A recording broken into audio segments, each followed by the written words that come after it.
This is the first episode of a brand new podcast called The Nine Ages or Nine Ages. So I want to welcome everybody that's watching on YouTube and listening. Welcome, and I'm actually very excited to introduce my friend and also a bit of a mentor, Dr. Willem McLoud. So Dr. Willem McLoud is an independent researcher and author specializing in ancient Near Eastern history, chronology, archaeology, and biblical studies. And he's quite a renowned author, and he's the author of the Nephilim Trilogy, so three books. The Nephilim, Kings of an Epic Age. It explores Sumerian Akkadian eras. The Nephilim, an Unholy Brood, traces the Mediterranean dragon seed race from Canaan, and the Nephilim Grail bloodlines, which follows the Nephilim lineages into European history. And quite recently, the latest book, The Nine Ages of the Nephilim. And Willie, this was an absolute pleasure to go through. I really enjoyed the book. I'm actually reading it a second time. So good job on that. So over to you. Yeah, so it's really a great pleasure to do this program with you. You know, we come together for many years. We've done some stuff before also, and I'm really looking forward to discussing these interesting topics, especially with regard to the Nephilim through all the different important ages of world history. We have divided world history into 9 prominent eras, especially with regard to the topic of the Nephilim. And today we will start with the Antediluvian period, fascinating period, but very early and very long ago. And I'm really looking forward. I believe the listeners will also enjoy it. Absolutely. So, Willie, today we're starting with the Antediluvian Age, and just for the listeners, that basically covers the time span from 6,000 to 3,400 BC. And if you look at the book, we basically go right through to the new Akkadian Age, and that's 1449 until present day. So very excited. Our journey is probably going to be around 2 years, and we will be doing a podcast every second week. So if you want to follow the progression, it's a good idea to basically press that notification button on YouTube so that you are aware of all the new episodes coming out. So just to kick off, Willie, one of my favorite sort of sections in the Bible is Genesis 6, verse 4, where we meet the Nephilim as the offsprings of the sons of God and human women. Can you share how the idea of the sons of God as part of a divine council in biblical and Ugaritic texts help us get a clearer picture of why the Nephilim are called the fallen ones? Yeah, so the Nephilim is a very relevant topic in our day, and there's a lot of discussion about them. And the question primarily concerns the sons of God, because we read in Genesis 6 verse 4 that the children that the women, maybe they're not really wives. In that sense, it's often said to be their wives, but the maidens of human descent. So these sons of God had children with them.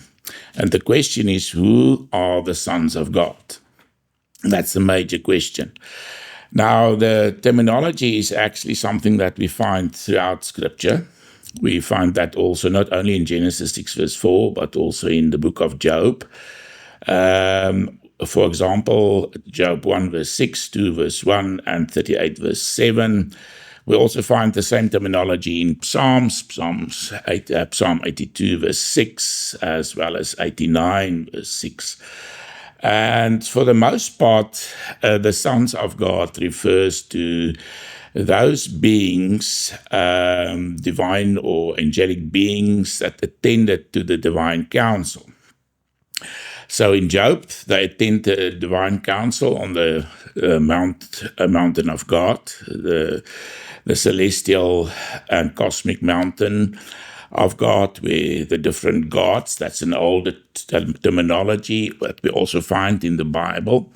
And they are often, all these other gods are also called the sons of God. And for example, in Psalm 82, they're called the children of the Most High. So in both the book of Job and also in Psalm 82, as well as actually Psalm 89, these angelic beings or beings, celestial beings, are described as members of the divine council. Now, we also find in the Septuagint, that's the Greek translation of the Hebrew Bible that was made in the 3rd century BC, in some other passages, Deuteronomy 32, verse 8 and 43, as well as also in Psalm 29, verse 1, that the same terminology is used, the sons of God. And that actually has reference to the Hebrew text from which this translation was done. We refer to that as the Vorlage, the mother text, Hebrew text used for this translation of the Bible, this Greek translation, the Septuagint. The Septuagint was also widely used by the early church, for the most part, actually. And in all these passages, we find this terminology referring to the sons of God. Now, the Septuagint translators, the learned Jewish scholars who translated the biblical text, what is extremely interesting is that they translated these passages for the most part as angels. You find in Genesis 6 verse 2, as well as Job 38 verse 7, that they translated it with angels, and in Deuteronomy chapter 32 verse 8, they also translated it with angels of God. So this means that they understood this term as having reference to angelic beings. So, and as we will proceed and continue to also discuss extra biblical traditions, which is closely related to the biblical tradition, we'll find that this is exactly what we find also outside of Scripture. So this is divine or celestial beings. Later on, when the term angel came into widespread use, it actually, in a certain sense, replaced the older terminology, sons of God. And we also find sons of God in a different kind of a way in the Ugarit texts. That goes back to about 1400 BC, where it is used as the sons of El. Now, El is often translated as God in the Hebrew, in translations of the Hebrew Bible, especially in the book of Genesis, where El often appears, and it's just translated as God. So it's basically the same terminology that is used in this case. So it's very, very old. It's extremely old terminology, and we'll come back to this. So it means that it was actually angelic beings that slept with these human girls. Now we find the same idea in the book of Jude in the Bible, in the New Testament, where the author makes reference to angelic beings that's been kept in hell.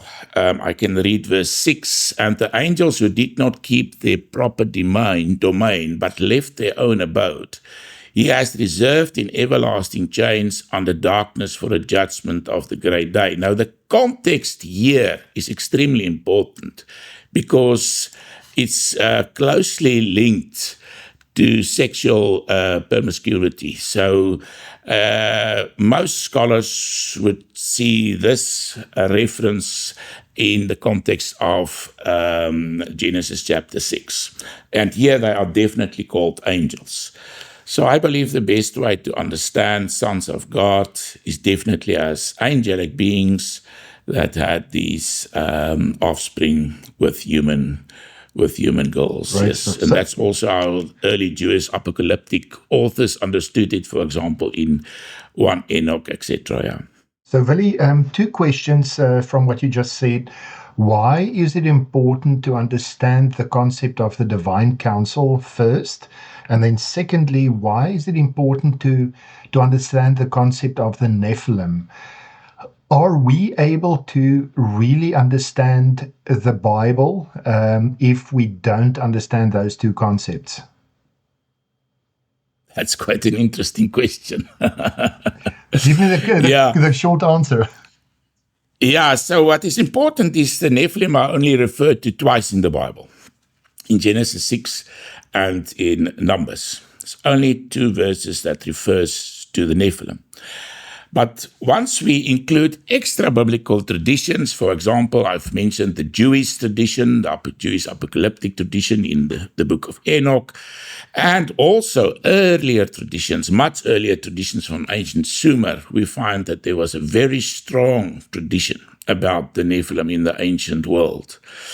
And especially the idea of offspring of the gods with human maidens. That was a quite well-established idea in the ancient world.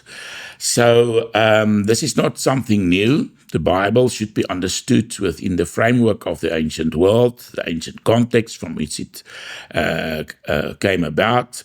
The authors, the biblical authors, they lived in that ancient world, and we will still discuss the origins of this tradition, this biblical tradition, in I think maybe the next next episode or so, because I believe it actually goes back very, very early in Israelite tradition, maybe Abrahamic times. So it's a very, very old tradition that we're talking about, and that's very important because it connects so very nicely with ancient Sumerian and Akkadian traditions from where the same world, from where Abraham originated. Yes. Perfect.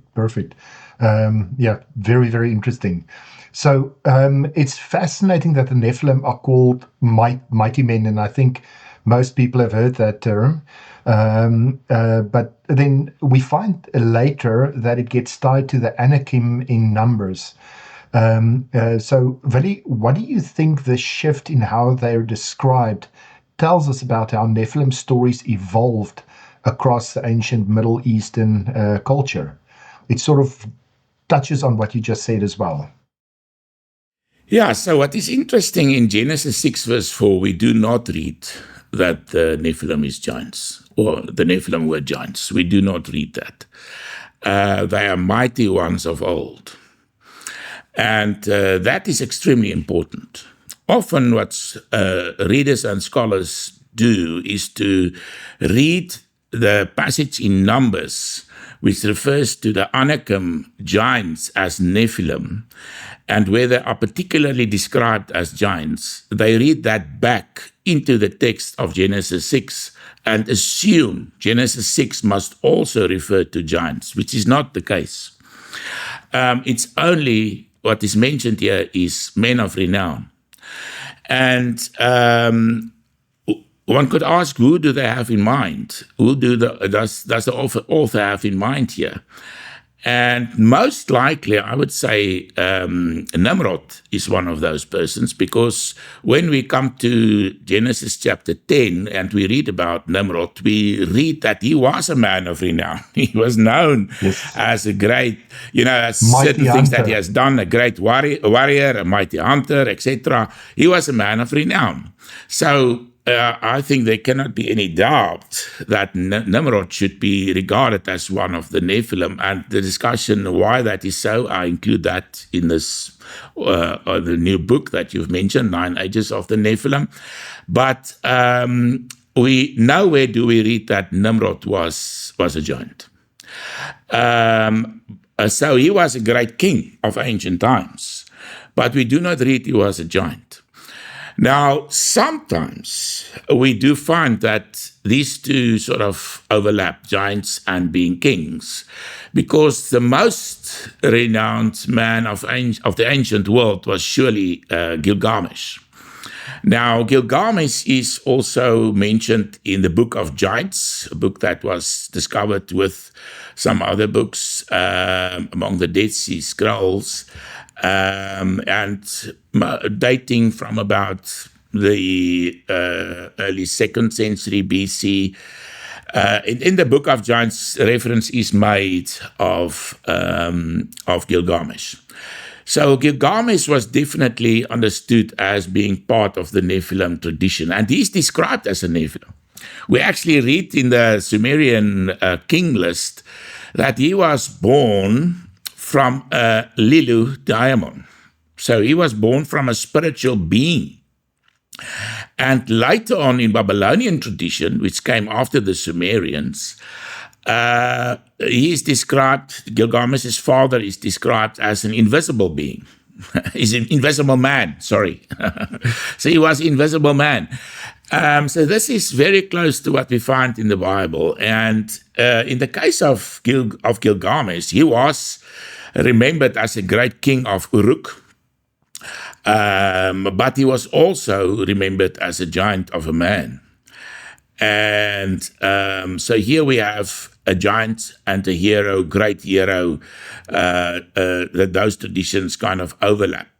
So in my opinion, and as we will discuss in much more detail later on, the Nephilim do not only refer to giants. It refers to giants, but also the terminology there, Nephilim, refers also to men of renown, to great heroes. And also, what is interesting is even sages is included, the Apkallu of ancient Sumerian and Akkadian tradition, the wise ones who teach humankind all these different techniques and so on, skills. We do find that they are also definitely in the Sumerian tradition and later on also in Jewish tradition and Assyrian tradition. But in the original, the earliest of Sumerian tradition, of traditions in the Sumerian tradition, we do find that they are definitely described as being born of having a supernatural birth, being born from the sea and not being just human at all. Yeah, talking about giants, we haven't even talked about King Og of Bashan, but that's that's a whole different story, eh? Yeah. So, Vinny, my next question, I'm really curious about how the traditions from Mesopotamia and Egypt sort of deepen our understanding of the Nephilim, but also without clashing with the Bible. Yeah, so I believe that it's extremely important to study and understand those ancient traditions when we try to make sense of the biblical tradition. Sometimes authors who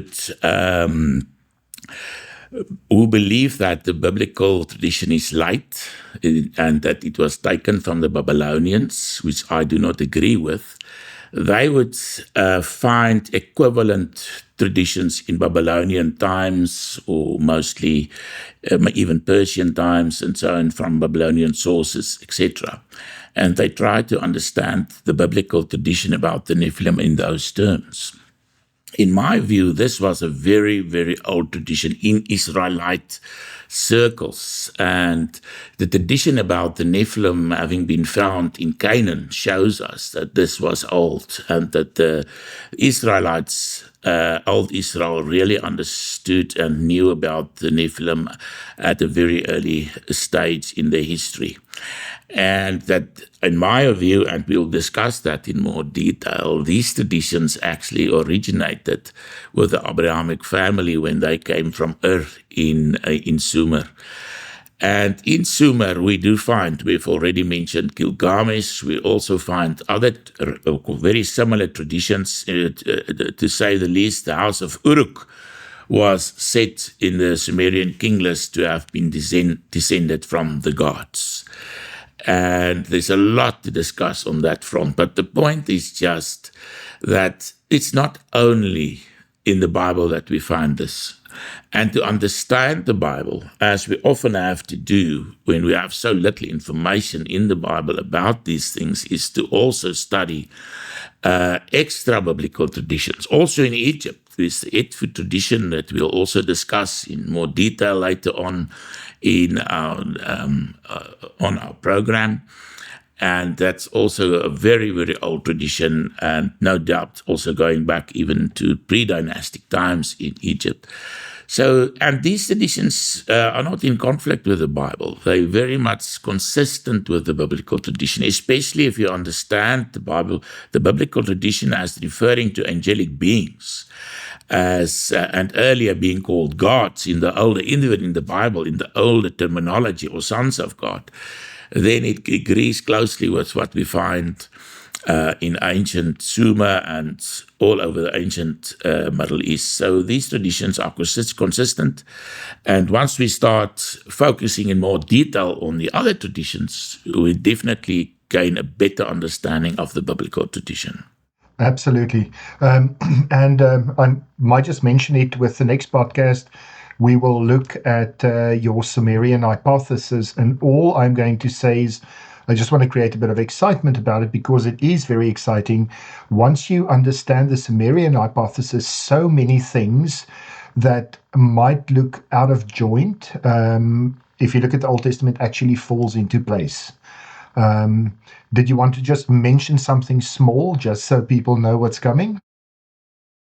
Yeah, so I have actually written a scholarly article that's published about the Sumerian hypothesis, and it basically says that the primeval history, that's Genesis 1 to 11, so the source material for the primeval history originated with the Abrahamic family. That's extremely, extremely old. It goes back to Sumerian times. Abram originated from Ur in Sumer, which was during the Renaissance, the Sumerian Renaissance in the Ur III period. That was also the capital city of the Sumerians.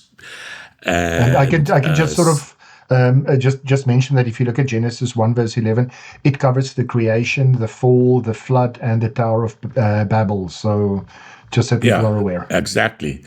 And for the most part, those things actually happens in what the Bible calls Shinar, the plains of Shinar, which is just a different way of talking about Sumer. So it happens in that world. And so I believe that these traditions originated with the Abrahamic family actually brought them with them when they came from Sumer. And one of the most important reasons for believing that is there's absolutely no Babylonian influences. That is definitely Babylonian per se. That doesn't go back to earlier Akkadian and Sumerian texts in the primeval history. Nothing at all. And we'll discuss that in more detail. But so that's just on the sideline now. Yes, great stuff. Awesome. So thank you very much for that. That's been very, very insightful. I just want to loop back to, when we first started, we mentioned the podcast is called 9 Ages. Can you just touch on that again? And we do have a wonderful diagram that we will put up as well. That will explain how the 9 ages fit. Any final comments around that? Yeah, so I can also mention that when it comes to the Antediluvian Age, one should remember that it's going back very far in history. And why is that important? So the first question is, how would we date the Deluge? That's an extremely important question. Very much so. So that's quite challenging, but I think in my opinion, the best way to understand that is between the Ubaid period and the later Uruk periods in Sumerian history, in Mesopotamian history. We have a very clear break with a flood layer found by Sir Woolley in Ur, the same city of Ur, of about 3 meters. And this wasn't only found there, it was also found at other cities in Sumer, and even as far as Elam, on the other side of the Persian Gulf. So this must have been a very large flood that overrun the entire world, ancient world. And many scholars are of the opinion that this is where the tradition about the biblical flood, which is the same tradition just handed down in different traditions among the Sumerians, the Akkadians, the Babylonians, and also among the Israelites. So the original event, in my opinion, that refers to that event. Now, that depends now on your dating. So you can use an early or a late dating. I prefer a later dating for the flood. In the Bible, we'll find in the Masoretic text that the flood is usually dated to about 2500 BC. And in the Septuagint, it's much earlier. It's about 3,100 or 3,300 BC, more or less. Yeah, 3,027 to 3,298 BC. Yeah, precisely. Yeah, so, and that's not too far from the low chronology, if you want to use the low chronology for ancient Sumer, because that's about 3,400, 3,500, maybe earlier, but that's more or less the date. So 3,400, 3,500, that's very early. And the reason why that's important is we don't have written texts from that period. Writing were not yet discovered. Writing were only discovered at the end of the Uruk period, which in the low chronology dates to about 2,900 BC. And the first literary texts date from about 2,600 BC. And our first detailed texts about Sumerian tradition, some of them, for example, related to Lukulbanda and his birth, date from about 2,600, but the most date from the Renaissance, the Sumerian Renaissance, which is about 2,100 BC. So it's much later. I have a problem here because it's a great time span from this earliest period when the events happened until the time when they were written down. Luckily for us, we can closely relate the tradition, the Uruk tradition that's been described by these poets to certain archaeological finds, and we will still discuss that. And we do find, for example, in the writings of Enheduanna, she was the daughter of King Sargon, the great Akkadian king she lived in about 2,300 BC, that in one of her poems, she tells the poets to actually remember this poem verbatim. And she used technical terminology that tells us they had certain particular techniques of making sure that these traditions were kept very accurately. And that's why they correlate so well with archaeological evidence from the earlier period. So this is great problems that we do have in studying this ancient world. So the Antediluvian period is very old. And then the Postdiluvian period, that's the period for which we have lots of information from the Sumerian period, from the Sumerian texts and also Akkadian texts. And we can make a much better reconstruction of that period. And then the period of the great emperor kings, when the Akkadians ruled, fascinating period. And then we'll go through history, through the different periods and see how Absolutely. the Nephilim impacted those periods and what happened during those times until the present day. That's what we have in mind for this program.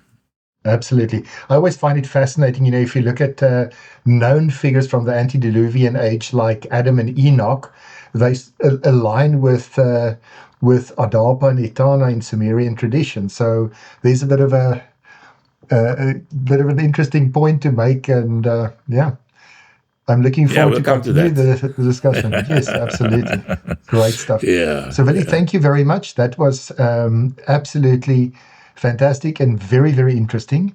So, for people that have watched so far, please like and subscribe.